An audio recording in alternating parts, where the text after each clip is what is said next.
The only thing we have to fear is fear itself.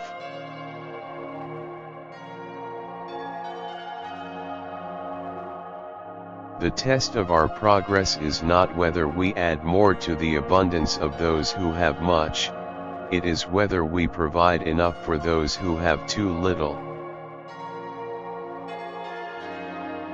This is preeminently the time to speak the truth, the whole truth, frankly and boldly. Only a foolish optimist can deny the dark realities of the moment.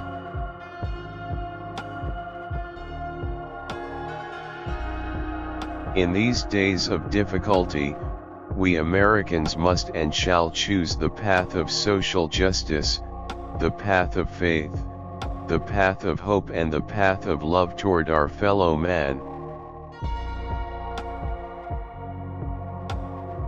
Human kindness has never weakened the stamina or softened the fiber of a free people.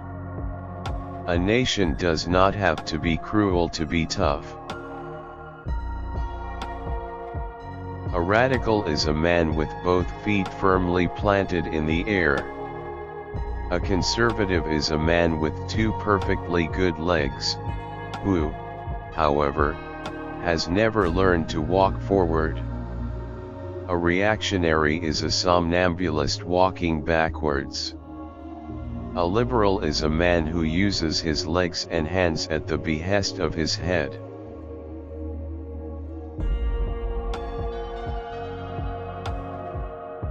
I see 1/3 of a nation ill-housed, ill-clad, ill-nourished. Happiness lies not in the mere possession of money, it lies in the joy of achievement, in the thrill of creative effort. Industrial combination is not wrong in itself. The danger lies in taking government into partnership. Men and nature must work hand in hand. The throwing out of balance of the resources of nature throws out of balance also the lives of men. Among American citizens, there should be no forgotten men and no forgotten races.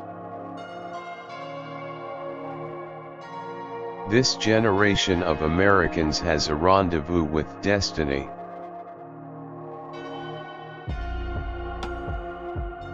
We must scrupulously guard the civil rights and civil liberties of all our citizens, whatever their background. We must remember that any oppression, any injustice, any hatred, is a wedge designed to attack our civilization.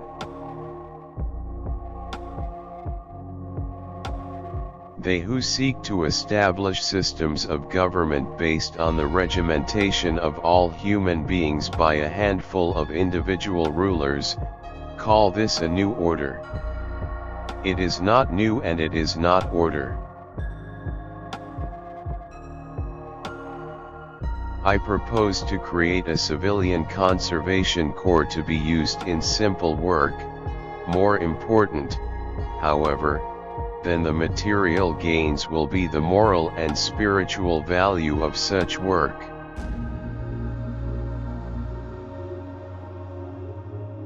I have seen war. I have seen war on land and sea. I have seen blood running from the wounded, I have seen the dead in the mud.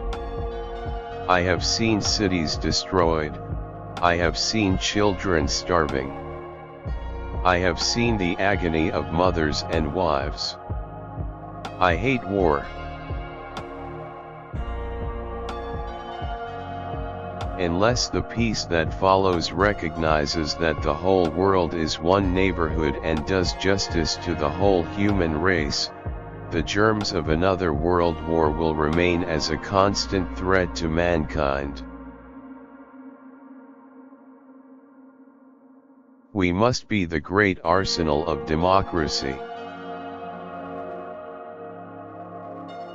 We have always known that heedless self-interest was bad morals. We know now that it is bad economics. Freedom of speech, freedom of worship, freedom from want, freedom from fear. It is time to extend planning to a wider field, in this instance comprehending in one great project many states directly concerned with the basin of one of our greatest rivers. The structure of world peace cannot be the work of one man, or one party, or one nation. It must be a peace which rests on the cooperative effort of the whole world. The only limit to our realization of tomorrow will be our doubts of today. Let us move forward with strong and active faith. Courage is not the absence of fear, but rather the assessment that something else is more important than fear. More than an end to war, we want an end to the beginnings of all wars. I ask you to judge me by the enemies I have made.